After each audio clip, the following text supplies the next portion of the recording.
Bom dia, meus amigos, tudo bem? Pastor Brandão. Nós estamos aqui mais uma semana para estudar a Palavra de Deus e o tema dessa semana é muito interessante, que vai falar sobre o fruto do Espírito Santo. Sim, o fruto do Espírito Santo. E o texto que nós separamos para esse estudo está em João capítulo 15, verso 16, e que vai dizer assim: não foste vós quem me escolheste a mim. Pelo contrário, eu vos escolhi, vós outros, eu vos nomeei para que vades e deis fruto, e o vosso fruto permaneça, a fim de que tudo quanto pedides ao Pai em meu nome, Ele vô-lo conceda. Palavra boa, oportunidade que Jesus ali com os seus discípulos, e ali ajudando, orientando, para que eles pudessem, além de ter uma qualidade de vida melhor, mas também uma vida de santidade na presença de Deus. Esse é o nosso propósito do estudo dessa semana. Irmãos, interessante, algum tempo atrás, quando nós fazemos viagem para o interior, era comum de nós, quando entrarmos na casa de alguma pessoa no interior e vamos para ali o quintal, recebemos de repente uma bandeja ali de frutas, e às vezes é aquela, vamos falar da tangerina pocã, e você come aquela tangerina doce, gostosa, e aí nós compartilhamos e agradecemos a Deus pela terra boa que produz bons frutos, não é verdade? E quero dizer que é isso que acontece, né? O fruto do Espírito é exatamente assim. A palavra de Deus, ela precisa encontrar uma terra fértil, e essa terra fértil venha frutificar e dar frutos bons, né? Qualidade de frutos maravilhosos, como foi o caso da pocã, como a melancia ou a maçã. Assim também deve ser o nosso coração, que deve ter verdadeiramente ali uma qualificação de vida. E essa é uma das principais características do Espírito Santo, é repartir conosco a santidade de Deus, a fim de termos um caráter semelhante de Jesus. Então, falando da palavra do semeador, que fala exatamente isso: o fruto é bom, a semente é boa, mas a qualidade do coração, a terra é boa, que nós precisamos verdadeiramente encontrar, né? Cabe ainda considerar que o propósito de Deus é que o crente dê liberdade ao seu espírito para desenvolver cada uma das 9 virtudes. Lembre-se da palavra de Jesus. Jesus falou lá, João 15, verso 5, no mesmo texto, que vai dizer assim: sem mim nada podeis fazer, né? Então, assim, e com respeito ao conhecermos essas virtudes espirituais, ou relembramos dela, precisamos reconhecer que dependemos inteiramente do Senhor para desenvolver esses frutos. Vamos ver algumas delas, e uma delas que esse texto está ali devidamente orientada pelo apóstolo Paulo em Galatas 5, verso 22, que estão ali acerca dos frutos do Espírito Santo, e vai dizer sobre o amor. Olha, irmão, desde a queda do homem, a tendência foi de buscar pelos seus próprios interesses. Até hoje continua assim, né? Os seus objetivos, os seus propósitos, os seus interesses, se tem sido desde a criação do mundo. O amor visa o bem do outro, e em muitas circunstâncias será preciso pagar um preço para exercer esse aspecto do fruto do Espírito, que pode ser a própria vida. Não é isso? Deus nos amou de tal maneira que deu, não é isso?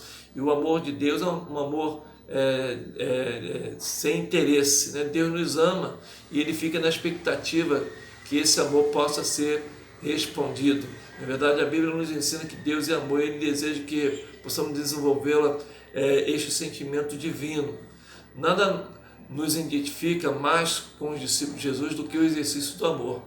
Deus deseja que esta virtude se torne natural. O mundo pode sofrer mudanças quando os crentes amam. Acima de tudo, Deus deseja ser amado por nós. Eu tenho falado para a igreja, e para agora, que as coisas podem mudar na igreja se nós exercermos em tempos difíceis o amor de Deus. É isso? Faça isso, e que você pode mudar a igreja, você pode mudar a sua família, você pode mudar o ambiente social. Falamos a questão da alegria. Muitas pessoas no mundo chegam sexta-feira e acham que vai buscar alegria ali nas noites, nas bebedices, mas aquela alegria vem e de repente no dia seguinte a pessoa passa tanto mal que a alegria não compensou. Na verdade, às vezes acontece isso. Esta é apenas uma das formas usadas pelas pessoas para sentirem alegres. Você já observou o quanto o exercício da verdade, da verdadeira alegria na vida do crente pode influenciar outros? Muitos têm alcançado pessoas para Cristo porque demonstram um genuíno gozo interior que é o resultado da liberdade da culpa dos pecados, da pureza de um coração e da esperança de que a criação será redimida do cativeiro e a corrupção para a liberdade da glória dos filhos de Deus. O Espírito Santo quer desenvolver em nós esta alegria que deve ser testemunhada através das nossas atitudes, mas que é fruto de sua graça em nosso interior. Depois vai falar sobre paz. Ao abrirmos os jornais, vemos diariamente fatos que expressam o quanto o medo, as dúvidas e as angústias, as acusações fazem parte do cotidiano das pessoas. É verdade, mas como isso está no nosso meio, tem sido muito pesado e angustiante isso. Deus nos fortalece espiritualmente para continuarmos a viver no mundo sem que sejamos abalados, verdade. Ele nos capacita para que em meio às testemunhas tenhamos uma palavra de esperança e tranquilidade para oferecer, porque já encontramos aquele que se manifesta também nas catástrofes.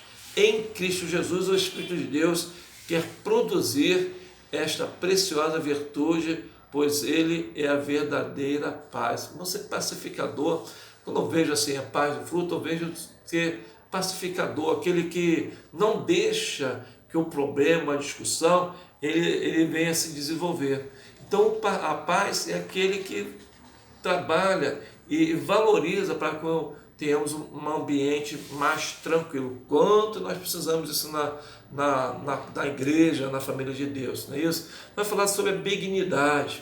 Quem convive com pessoas tem diversas oportunidades para se relacionar com mau humor, com pessoas grosseiras ou pessoas com ausência de conhecimento, ou não só ausência de conhecimento, mas da própria vida, que são as pessoas que são ignorantes, né? Por meio do exercício da benignidade, o Espírito Santo dá poder para que sejamos ternos e gentis, liberta-nos do radicalismo, da sede da justiça legalista e nos torna afetivos com aqueles que têm temperamento difícil. Às vezes as pessoas têm um sangue quente e não mede as palavras, não mede a qualidade de tratar as pessoas. Então aqui está falando sobre a benignidade, a bondade, né?